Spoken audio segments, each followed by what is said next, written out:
నమస్తే. Welcome to Sakshi education. This is Ram. India post సంబంధించినటువంటి India post గ్రామీణ dock సేవకు సంబంధించినటువంటి దాదాపుగా 28,000 పైచిలుకు ఖాళీలకు సంబంధించినటువంటి అప్లికేషన్ ప్రాసెస్ అనేది త్వరలో ముగుస్తూ ఉందన్నమాట. సో ఈ నోటిఫికేషన్లో దాదాపుగా 28,636 ఖాళీలు అయితే మనకు ఇక్కడ అఫీషియల్గా మెన్షన్ చేయడం జరిగింది. తెలుగు రాష్ట్రాలకు చెందినటువంటి ఆంధ్రప్రదేశ్, తెలంగాణలో 2 రాష్ట్రాల్లోనూ కూడా భారీగా ఖాళీలు ఉన్నాయి. సో వీటికి సంబంధించినటువంటి అప్లికేషన్ ప్రాసెస్ మరో 2 రోజులలో మనకు ముగియడం జరుగుతుంది. సో ఓవరాల్గా మనము ఈ వీడియోలో వచ్చేసరికి ఒక్కసారి వీటికి సంబంధించినటువంటి ఎలిజిబిలిటీ, సెలక్షన్ ప్రాసెస్, మరి ముఖ్యంగా ఇతర డీటెయిల్స్ ఏవైతే ఉన్నాయో వాటి గురించి తెలుసుకునేటువంటి ప్రయత్నం చేద్దాము.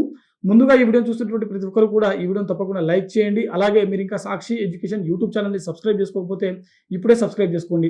అయితే మనకు ఇండియన్ పోస్ట్ సంబంధించినటువంటి ఇండియా పోస్ట్ డిపార్ట్మెంట్ నుంచి విడుదలైనటువంటి ఈ నోటిఫికేషన్ ఏదైతే ఉందో దీని ద్వారా మనకు జీడిఎస్ అనగా గ్రామీణ డాక్ సేవక్, అదేవిధంగా బీపీఎం అనగా బ్రాంచ్ పోస్ట్ మాస్టర్, అదేవిధంగా ఏబీపీఎం అనగా అసిస్టెంట్ బ్రాంచ్ పోస్ట్ మాస్టర్ సంబంధించినటువంటి ఉద్యోగాల భర్తీ అనేది జరగనుందనమాట. ఓవరాల్గా మనకు తెలుగు రాష్ట్రాలతో పాటుగా ఆల్ ఓవర్ ఇండియా నుంచి దాదాపుగా 28,636 ఖాళీలు అయితే మనకు ఇక్కడ మెన్షన్ చేయడం జరిగింది. ఇందులో మనకు ఆంధ్రప్రదేశ్ నుంచి ఉన్నాయి, అదేవిధంగా మనకు తెలంగాణ నుంచి కూడా మనకు భారీగా ఖాళీలు అనేది మెన్షన్ చేయడం జరిగింది. తెలంగాణ నుంచి మనకు ఈసారి 608 ఖాళీలు అయితే ఉన్నాయి. అదేవిధంగా ఆంధ్రప్రదేశ్ నుంచి మనకు దాదాపుగా 1,060 ఖాళీలు అయితే ఉన్నాయి. సో హైయెస్ట్గా మనకు తెలంగాణ కంటే ఆంధ్రప్రదేశ్లోనే భారీగా ఈసారి ఖాళీలు ఉన్నట్లుగా ఇక్కడ తెలుస్తూ ఉంది. ఆంధ్రప్రదేశ్ నుంచి 1,060 ఖాళీలు ఉన్నాయి. అదేవిధంగా తెలంగాణ నుంచి 608 ఖాళీలు అయితే ఉన్నాయి. అయితే వీటికి సంబంధించినటువంటి ఎలిజిబిలిటీ చూసినట్లయితే 10th క్లాస్ అంటే మనకు ఎస్ఎస్సి పాస్ అయినటువంటి అభ్యర్థులు ఎవరైనా సరే ఈ పోస్టులకు దరఖాస్తు చేసుకోవడానికి అర్హత కలిగి ఉంటారు. సో మనకు కంప్లీట్గా వీటికి సంబంధించిన సెలక్షన్ ప్రాసెస్ కూడా మీకు 10th క్లాస్లో వచ్చినటువంటి మార్కుల ఆధారంగానే ఇక్కడ మెరిట్ జాబితా ద్వారానే మనకు సెలక్షన్ ప్రాసెస్ అనేది నిర్వహించడం జరుగుతుంది.